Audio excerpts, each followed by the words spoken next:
What's up, y'all?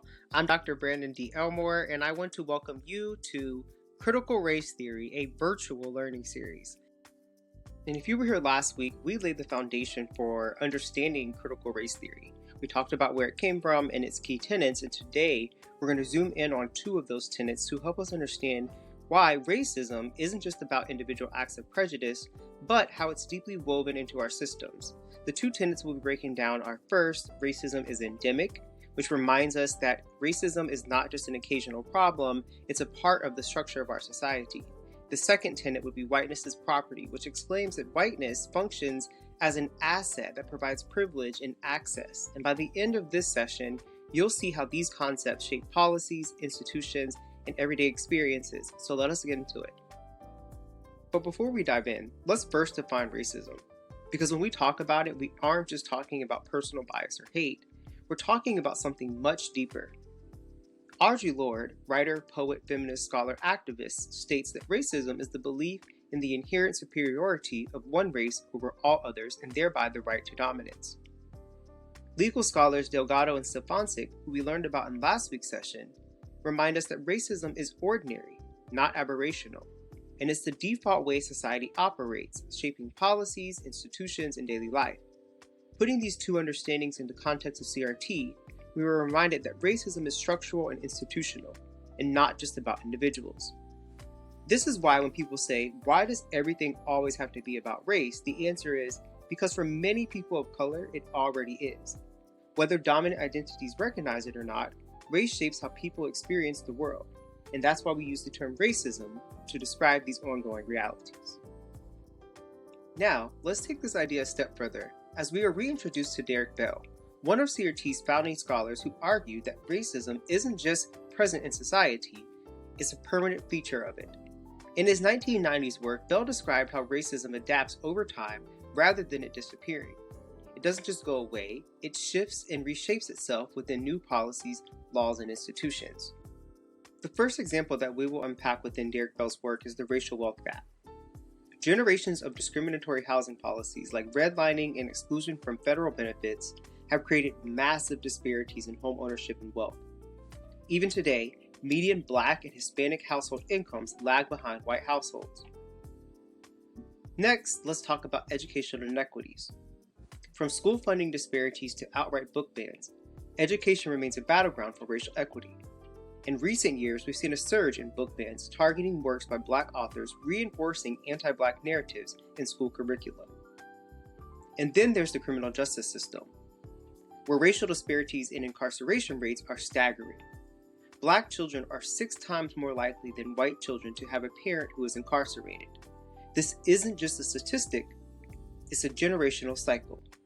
To quote Derrick Bell himself, even those Herculean efforts we hail as successful will produce no more than temporary peaks of progress, short-lived victories that slide into irrelevance as racial patterns adapt in ways that maintain white dominance. This brings us to our next key concept. If racism is embedded into our structures, what does this mean for the role of whiteness within them? Next, we'll explore how whiteness itself has been treated as a form of property and privilege. Before we dive into whiteness as property, let's first define what we mean by whiteness. Sociologist Eduardo Bonilla Silva describes whiteness not just as a racial identity, but as a racialized position of power, a category that shapes access to resources, opportunities, and social norms. Whiteness isn't just about individual identity, it's about who benefits from systems of inequality and who holds power. It's maintained in both material ways like home ownership, wealth, and education, and ideological ways, like defining what is normal or professional in society.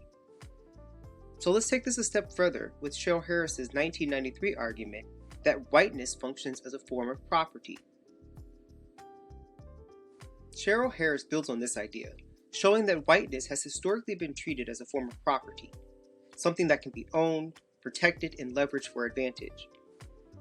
Whiteness grants access to resources, opportunities, and protections, and it functions both tangibly and intangibly. Early U.S. laws restricted land ownership to white individuals, reinforcing racial hierarchies. And what this means is that whiteness isn't just an identity, is a system of advantages that has been legally and socially protected for generations. Let's look at some examples of how whiteness operates as privilege in our institutions today. First is housing and wealth gaps. Where generational wealth gaps caused by redlining and discriminatory lending practices still are ever present within today's society. Then we have education disparities, where Black students have historically been excluded from elite institutions and PWIs continue to uphold barriers to access. The issue persists today, shaping educational mobility and opportunities. What's shown here is the limited data available following the Supreme Court's ruling banning affirmative action. Regarding whiteness as privilege in employment and the DEI backlash, recent political efforts to dismantle DEI initiatives highlight how whiteness continues to be upheld as the standard of professionalism, limiting opportunities for marginalized groups and reinforcing existing power structures. The final example of whiteness as privilege in today's society is immigration and citizenship privilege, where whiteness affords the security of not having to fear deportation or having one's belonging and legitimacy constantly questioned. All of these examples show how whiteness operates as a credential, one that provides advantages while denying access to others. So even as society changes, these systems remain in place to uphold racial hierarchies. And as we tie all this together, we're reminded that racism isn't just about individual acts, it's built into institutions. And whiteness operates as property, granting access and privilege in legal, economic, and social spaces. And even when progress happens, power structures shift to maintain white dominance. But understanding how whiteness functions as property gives us another lens to critically examine power in our institutions.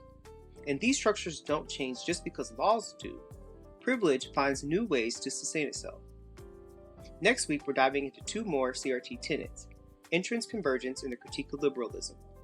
These will help us better understand how racial progress happens and why it's often tied to the interests of those in power. As promised, here are some resources and citations for later. Please pause and screenshot, and also check the description below if watching on YouTube. Thank you for watching and coming on this journey with me. If you found this valuable, please share.